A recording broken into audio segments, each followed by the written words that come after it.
کہ ہر حال دوسرے حال میں ایک امتحان ہوتا ہے، ہر ایک امتحان دوسرے امتحان میں امتحان دیتا ہے، لیکن ہر امتحان میں اللہ تعالیٰ کی نوازشات اور اللہ تعالیٰ کیسے ذلت سے عزت، غلامی سے بادشاہی اور فقر و فاقہ سے کیا کرتا ہے تونگری، حزن و غم سے مسرت، فراغی سے قحط میں قحط سے شدابی، تنگی سے وسعت عطا کر دیتا ہے کون؟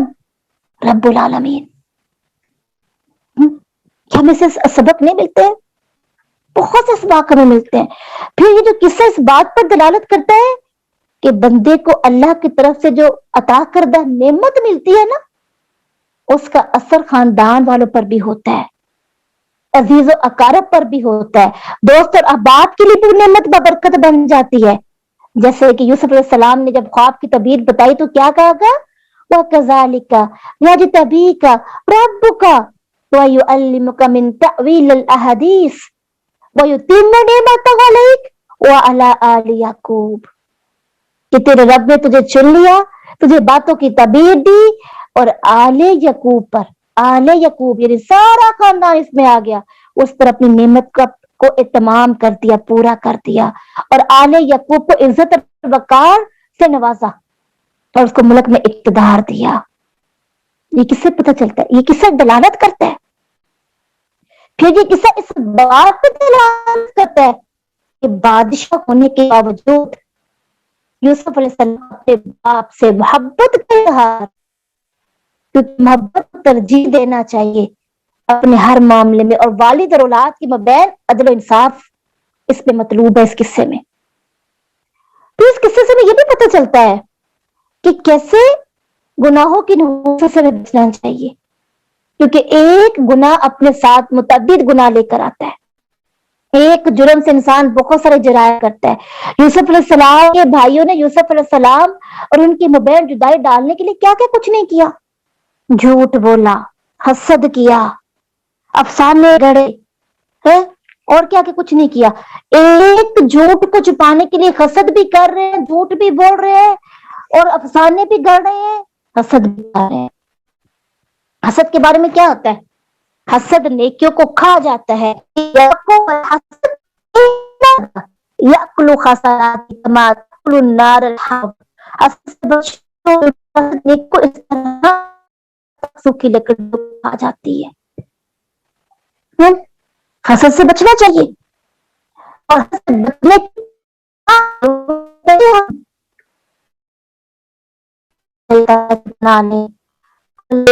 بالفلق من شر ما خلق ومن شر غاسق اذا وقب ومن شر النفاثات في العقد ومن شر حاسد اذا حسد۔ یہ ہے قسم کے شر سے بچنے کی دعا۔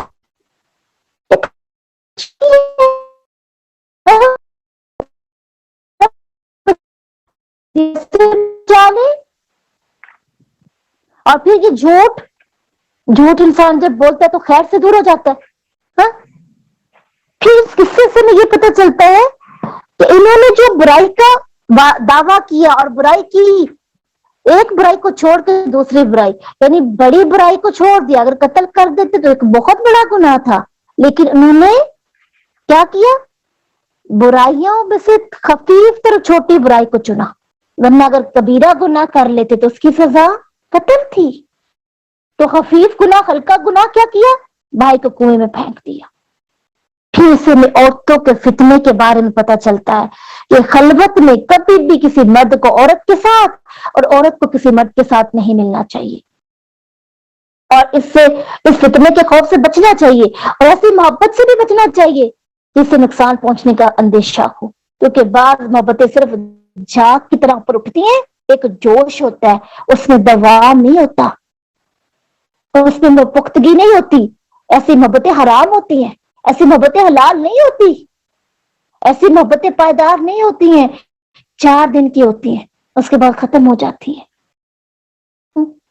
اور پھر یوسف علیہ السلام نے اس عورت کے ساتھ برائی کرنے کو جو ترک کیا تو اللہ کی خاطر کیا نا، کیونکہ سورۃ نازعات کے اندر کیا آتا ہے؟ من خواف مقام ربی ونہى النفس عن الہوى، جو کوئی اپنے رب کے سامنے کھڑا ہونے سے ڈر گیا اور اپنے نفس کی خواہشات کو روک لیا، اس کو قیامت کی دن عرش کا سایہ ملے گا۔ اور کیا کیا سبق ملتے ہیں؟ بہت سارے اسباق۔ آپ ایک لسٹ بنائیں، کیونکہ ہم نے پوری کہانی پڑھی ہے، اس پوری کہانی میں ہمیں اور کون کون سے سبق ملتے ہیں؟ جیسے غلے اور اناج کو سٹور کرنا بھی، اگر اس میں کوئی کسی کو نقصان پہنچنے کا اندیشہ نہ ہو تو کوئی حرج نہیں ہے، اس کو بھی کیا جا سکتا ہے۔ پھر نفس کی یہاں پر بات جو ہو رہی ہے، پیغمبر نے جو کہا کہ میں اپنا غم اپنا شکوہ میں تو صبر ہی کرتا ہوں، انما اشکو بسی حزن اللہ، اس کو ہائی لائٹ کریں۔ ہم اپنے غم کا شکوہ اپنے رب سے کریں گے، صرف اپنے رب سے، اور دکھ کے بعد سکھ اور تنگی کے بعد فراخی ضرور آتی ہے۔ کبھی بھی نہیں گھبرانا چاہیے، ہر مشکل کے ساتھ آسانی ہے۔ جیسے یوسف علیہ السلام کو اللہ تعالیٰ نے کیسے کیسے انعامات دیے، اور پھر مومن بندہ کو ہمیشہ ایمان پر ثابت قدمی رکھنی چاہیے، اللہ کے سامنے گڑ گڑانا چاہیے، کیونکہ یعقوب کے سامنے گڑ گڑاتے تھے، رب کے سامنے۔ اور پھر بیٹا جو نفس کی بات ہم کر رہے ہیں کہ نفس ہوتا ہے کیا اصل میں؟ نفس بیٹا انسان کی شخصیات ہوتی ہیں، اور انسان کی شخصیات جو برے عقائد اس کے ہوتے ہیں، اور جو بری عادات ہوتی ہیں، اس کی جگہ جو وہ نیک اور اچھی عقائد کا اخلاق، عادات جو ہوتے ہیں نا انسان کی اور یہ اخلاق کو جنم دیتے ہیں۔ پھر نفس بھی ہوتا ہے انسان کے اندر کی کیفیت۔ اب بسا اوقات کچھ چیزیں ظاہر میں ہوتی ہیں، کچھ باطن میں ہوتی ہیں۔ تو نفس کے بارے میں جیسے کہا نا، نفس امارہ، نفس لوامہ، نفس مطمئنہ، ہم پہلے بھی کافی دفعہ پڑھ چکے ہیں اس کا ذکر۔ لیکن یہ نفس جو ہے یہ کہاں سے آتا ہے؟ کہاں سے اصلاح نفس؟ نفس اندر سے کرنی ہوگی۔ باہر کی دنیا سے سخت سزا اور بڑے سے بڑا قانون بھی نفس کی اصلاح نہیں کر سکتا، جب تک کہ انسان کے اندر سے اس کا ضمیر اس کو درست رہنے پر مجبور نہ کرے۔ اگر ضمیر کو انسان نے اپنی خواہشات کے بوجھ تلے دبا نہ دیا ہو تو ضمیر ضرور ہر گناہ اور ہر بدی کے ارتکاب پر انسان کو روکتا اور ٹوکتا رہتا ہے۔ اصل میں یہ جو زندہ ضمیر ہوتا ہے نا، ایک الارمنگ کا کام دیتا ہے۔ جیسے ہی انسان بدی کی طرف بڑھتا ہے، یہ الارم بجتا ہے، انسان کو بتاتا ہے کہ یہ اچھائی ہے، یہ برائی ہے۔ اور نبی نے کیا کہا تھا؟ گناہ وہ جو تیرے سینے میں کھٹکا پیدا کرتے۔ وسقت ایسا ہوتا ہے کہ ہم گناہ کرتے ہیں، سینے میں کھٹک رہا ہوتا ہے، لیکن ہم اس آواز کو سنتے ہی نہیں ہیں، اس نفس کی آواز کو سنتے ہی نہیں ہیں۔ تو پھر ہم نفس کی اصلاح کیسے کریں گے؟ ہر فرد کو اپنے نفس کی اصلاح خود کرنی ہے نا۔ مجھے خود کو خود سے درست کرنا ہے، آپ کو خود سے خود ٹھیک کرنا ہے۔ قد افلح من تزکا، کامیاب ہو گیا وہ جس شخص نے اپنے نفس کو پاک کر لیا۔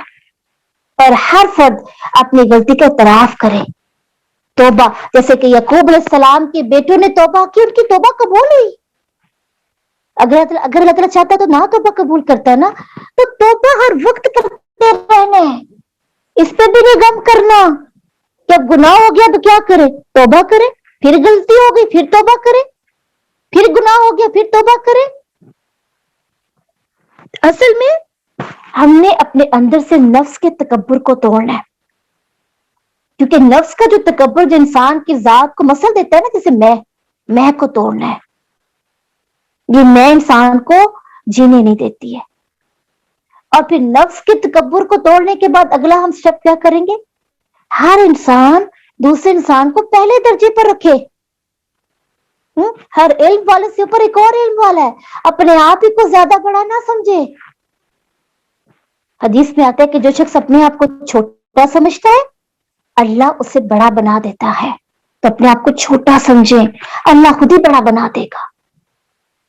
تو انسان اپنے آپ میں عاجزی کا جذبہ پیدا کرے۔ من تواضع للہ رفعہ اللہ، جس نے اللہ کے لیے عاجزی اختیار کی اللہ اس کو بلند کر دے گا۔